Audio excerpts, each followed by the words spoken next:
Benjamin Gorski, bonjour. Bonjour. Vous êtes les fondateurs du site monvigneron.com. Est-ce que vous pouvez nous présenter le site en quelques mots?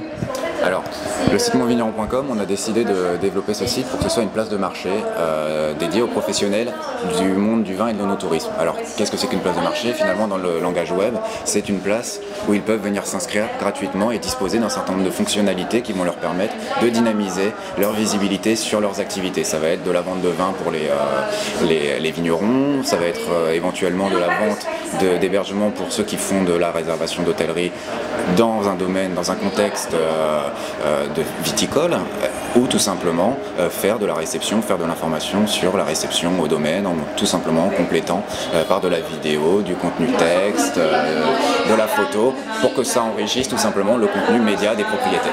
Donc, quel a été votre parcours avant Monvigneron?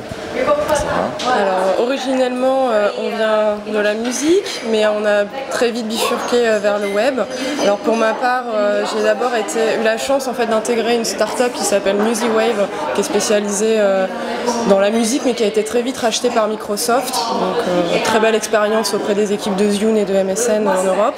Ensuite, j'ai intégré la régie publicitaire et le site de VOD de Cdiscount, et que j'ai quitté récemment pour me consacrer au projet Monvigneron. J'avais des activités personnelles qui étaient des développements justement du community management pour des petites sociétés, et en dehors de ça, j'ai eu l'opportunité de rentrer chez Avas Digital, qui est une très grosse agence pour laquelle je faisais du développement commercial. Ensuite, après, je suis allé tout comme Sarah chez Cdiscount Régie, où on a appris plein de choses, mais où très vite j'ai repris le projet monvigneron.com, puisque j'avais commencé à travailler sur le projet monvigneron.com en 2008.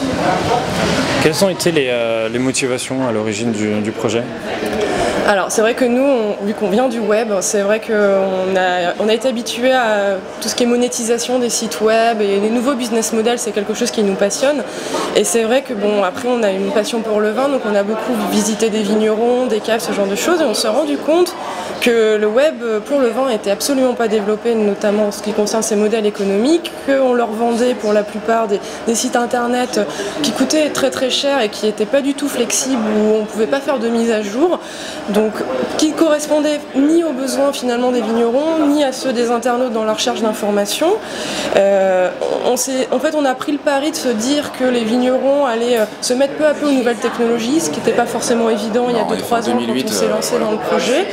Et on s'est dit offrir de la visibilité à toutes les propriétés sur internet, pas seulement à celles qui ont les moyens de communiquer, de s'offrir un plan média ou un site internet. Et puis la difficulté, c'est quand bien même elles aient des sites internet, est-ce que les gens vont les chercher dans le moteur de recherche? Est-ce qu'ils vont remonter dans ces résultats?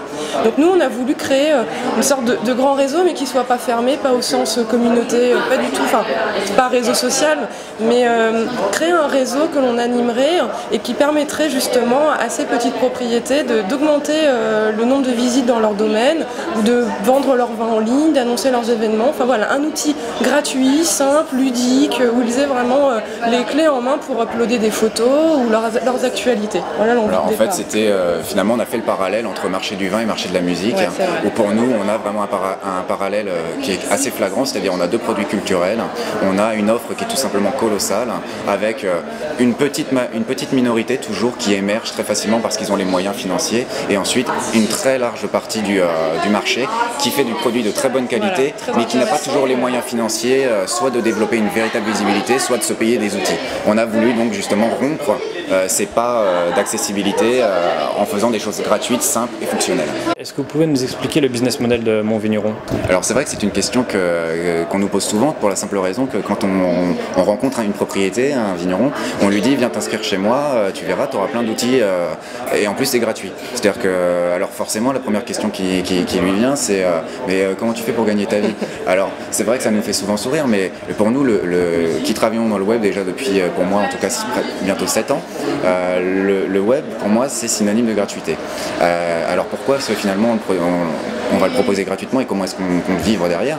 Nous, ce qui nous intéresse, c'est de proposer un service et que derrière, eux, ils l'utilisent véritablement pour que ça génère chez eux du chiffre d'affaires. Donc nous, bien entendu, on a un modèle économique qui est sur le commissionnement, c'est-à-dire que toute l'activité économique qui va être réalisée sur notre site, elle donne lieu à un commissionnement. C'est pour ça que c'est peut-être libre et gratuit, mais bien entendu, à partir du moment où il y a de la vente, nous on prend aussi des responsabilités parce qu'en plus de ce commissionnement, on va s'occuper de toute la partie SAV, toute la partie logistique. C'est-à-dire qu'il y a vraiment un service de délégation en fait, de services pour les débarrasser tous les tracas liés à la vente directe. En fait. Et ensuite, après, comme on est des professionnels du web, nous on apprécie énormément aller tirer les mécaniques web qui vont être des mécaniques très héroïstes, soit par du partenariat, soit par de la génération de leads, soit parce que derrière on va faire aussi un peu de publicité.